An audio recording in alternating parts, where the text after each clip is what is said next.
began in 1933.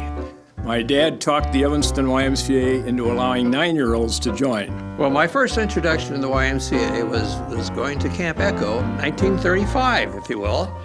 And I was 8 years old. Well, you know, you're supposed to be 9. Well, I was introduced to the Y when I was 10 years old by my mother taking me to the Y, spending $10, a huge sum, to buy me a year's membership and to enroll me in swimming lessons. I think I was in 6th grade, which would have been 1939, and we formed our Y Club, which is called Franklin. And we met in round robin homes like every Thursday night.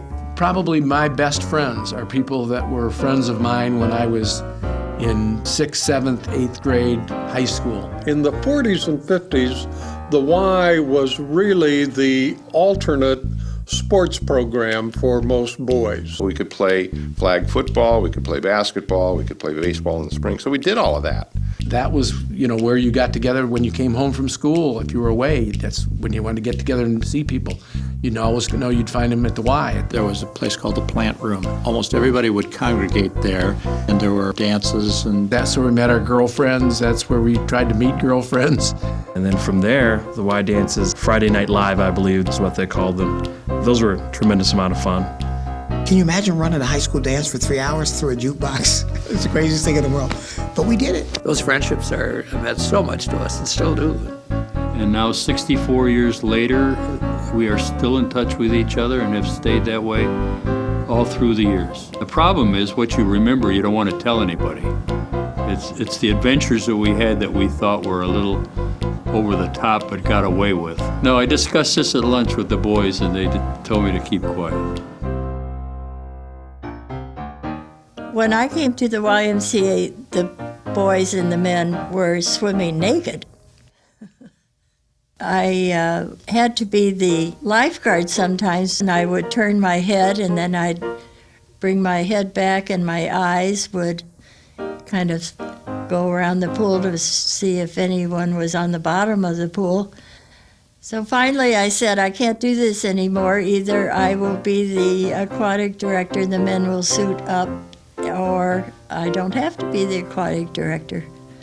Time took care of that, and with patience, it became very much accepted for women and girls to be members of the YMCA. So the women won over that year.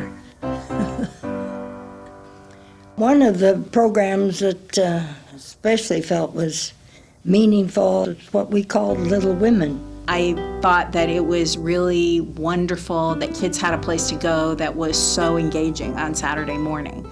And then to start developing leadership with junior high girls was also a really nice thing. And we had swim lessons, and we played in the gym, and we did dramatics, and then we'd all meet in the old cafeteria and wait for our parents to pick us up, and we always would tell them to come a little later, and they had the best French fries. We'd have French fries and vanilla Cokes. And indeed, throughout my elementary and then middle school and high school years, the YMCA was a second home for me. And it gave a purpose. Everything was done, from music to sport to social service. It was all done through the YMCA. During this time, which I've often called the golden years of the Y, it was fun to be in the beginning of so many of the programs that now are going strong, such as the preschool program. It was just the right people at the right time to allow something to happen that is tremendous today. And this was very gratifying to have children who were fearful of the water become very comfortable. And one of the things that I knew through mothering, and I knew through this circle of friends that I had,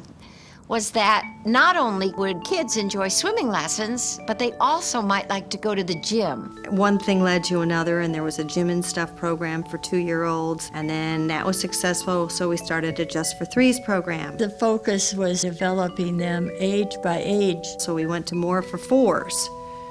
And then Alive with 5s came along. Now look what has happened. It has developed where it has a building of its own. With over 300 children in various different programs of part-time, full-day, preschool, after-school. What this offers for the university is a place for many, many families to gather from Northwestern and to share in absolute top-notch quality childcare. I think there's enormous opportunity to make the Evanston community a healthier, a more inclusive community through engagement with our partners in the community. We created, with the YMCA and Northwestern, the first ever children's triathlon, where children would be able to gather with their families and learn the excitement of competing for themselves in all the events associated with a triathlon. And that look on their face, it's just,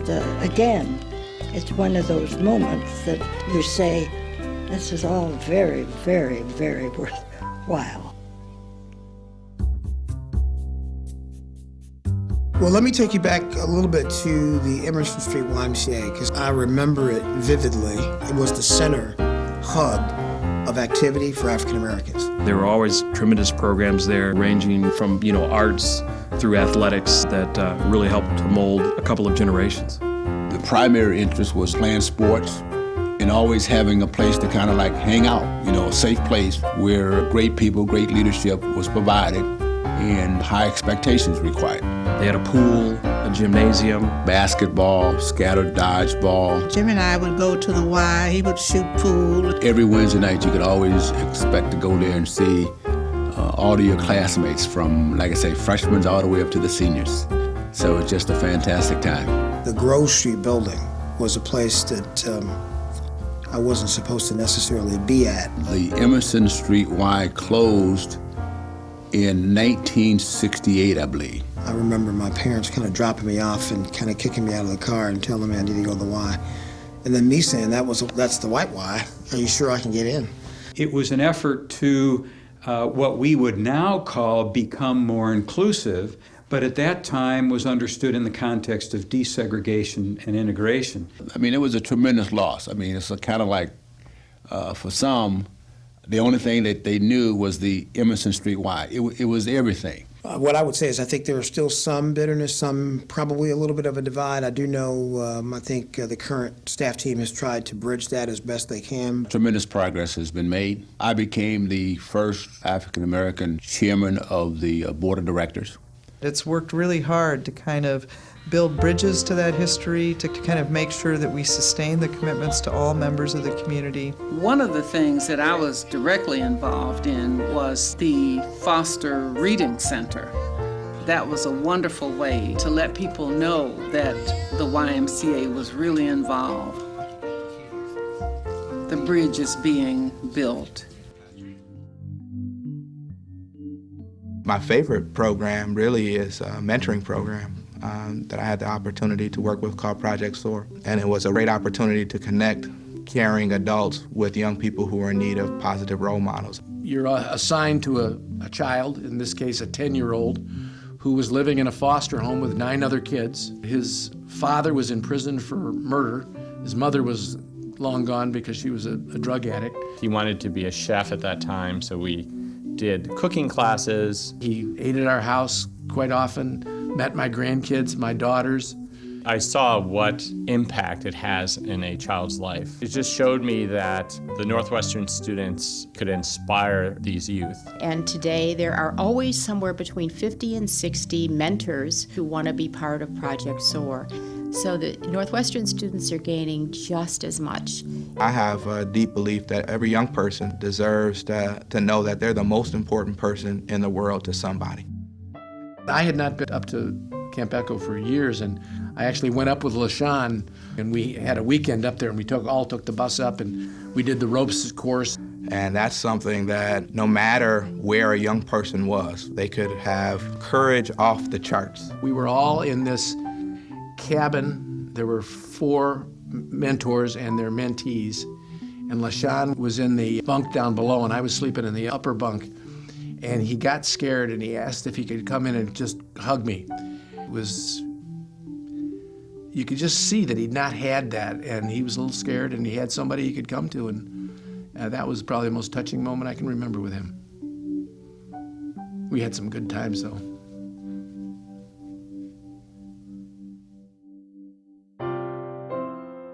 The residence program is just essential to who we are. It is the McGaw YMCA. My life just spiraled out of control for me. But at that point in time, I was able to move into the YMCA. So slowly my life started getting back on track. Living there and working there became a big convenience for me. It's been a really good experience for me. We've had people come in that just didn't see no end to how they were going to change things in their life. And they come to the Y and they survive. They have heartbreaking stories and they have wonderful stories. The Y is their home. It's not a room, it's their home. Tom had worked at the Y for several years and died unexpectedly and left his retirement fund to the McGaw YMCA. So it is home. It's belonging. Who knows? Who knows where I would have landed? They helped turn me around, and I truly appreciate the great opportunity they gave me, and then they still continue to give me. I got at least 20 more years to go to retire from this place, so I'm in it for the long haul. Brilliant Teen has been around for, I think, 59 years or something like that. My wife and I were in the second show, which was called Too Many Girls. Probably one of the most rewarding things for me about Brilliant Teen was the fact that there's no cuts. There are kids who've been in this show who were definitely never thought they had any talent until they walked in the door. They probably even didn't sing in the shower, and blossomed during Brilliant Teen. And not just the kids on stage, but also some of the kids off stage. The kids on Showboard get a unique leadership training ability too, because they have to manage their peers. All the business aspects, all of the props, and all of the backstage and behind the scenes functions are run by the kids with adults that are there to guide them and help them. We take a show written for maybe 30 people and we expand it to 165. Every kid gets to be in the front row at some point so that they have their moment to shine. And I auditioned for the Brilliant Teen show and got the lead as Fiona.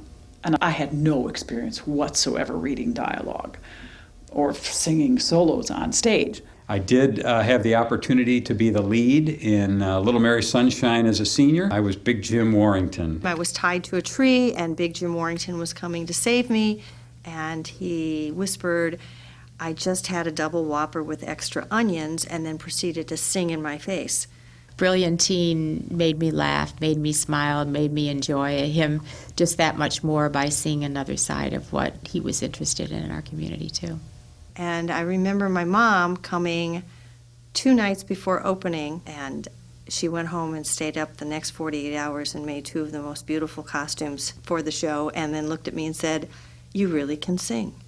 I get misty-eyed every year at the finale when all the kids come out. Some of those kids who we cast in a part, and it was a stretch for them, they gave it their all and succeeded. I had the YMCA not only encouraging me in what turned out to be my profession, but also developing me as a person in an atmosphere where everyone was so incredibly loving and positive. Some of the happiest moments of my life is Brilliant Teen.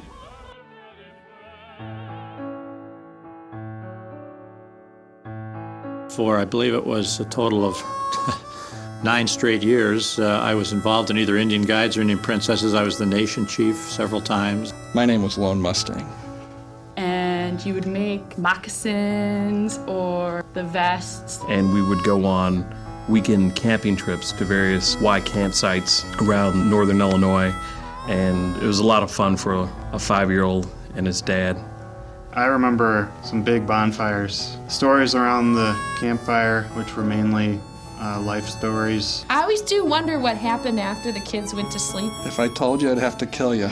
Well, it was primarily a program for dads to spend time with their daughters, and that's what we did while the daughters were awake. And then when the daughters went to bed, then it was time for dads to be dads with other dads. It was always fun, and I was always crippled for a couple days, and it seemed like several years in a row it rained. I made some of my best friends there. It was just a great experience. I still see them as family to me. It is great to walk around camp in the fall. The deer come out of hiding. Winter, it's just snow-covered and not a human footprint across that peninsula. Spring, we cycle back to the full camp. We've been down to the bus to see them off as they've gone to camp and to see the excitement that they have of meeting old friends, people they've known before. You're going again this year. Oh, great. The first night you're there, you wouldn't get any sleep because of all of the excitement. I remember flag raising as being a very important time. Many activities at camp have been the same for years. The songs we sing in the dining hall, it's just part of the fun and frivolity of camp. But more than that, they love the feeling, the atmosphere of Camp Echo. And I think that kind of love of life and just kind of being yourself and letting your hair down and just enjoying yourself is so much a part of the Y. A friend of mine many years ago said at camp we care about the things that count. One of my fondest memories was taking Canadian canoe trips. 2 weeks straight out, portaging, carrying our backpacks, carrying canoes. It's a great experience. Some of the trips that we took, it was just amazing because you'd be out there for 10 days and you wouldn't see a soul. I didn't think Evanston kids ever lacked confidence, but Canada can challenge you a little bit.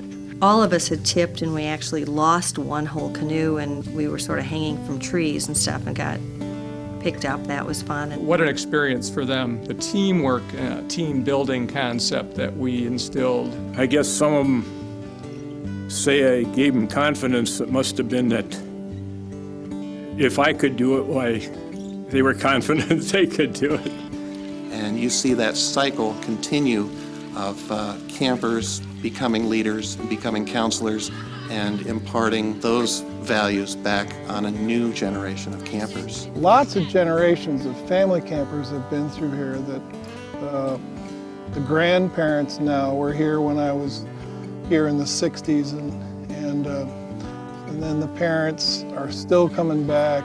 As a parent, you look for role models for your children. And for my kids, it started out as the staff up at Camp Echo.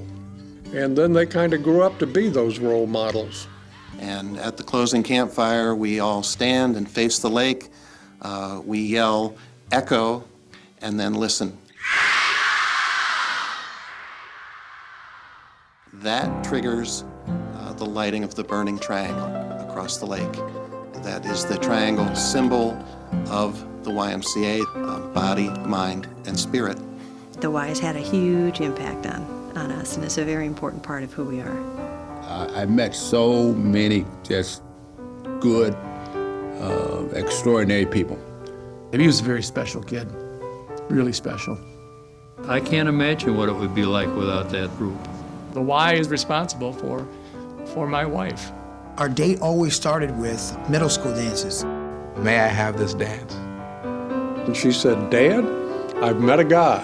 There was a kiss scene, so I guess that's what did it. We are one of many Camp Echo romances that blossomed. Later on, we married. We participated in each other's weddings. He was my best man, and I was an usher at his wedding. So I sort of grown up with the Evanston YMCA as well as have my children, and now my grandchildren. And that love keeps on giving, and what a great part of our life. It's loving support, loving encouragement, loving patience. The McGaw YMCA is the way the world should be. Lots of heroes in the Y. They're some of the best people on this planet who can do the best things for this world. You can't find words many times when you come together with a group and you have a same feeling of, we'll never forget this. My, this has been wonderful.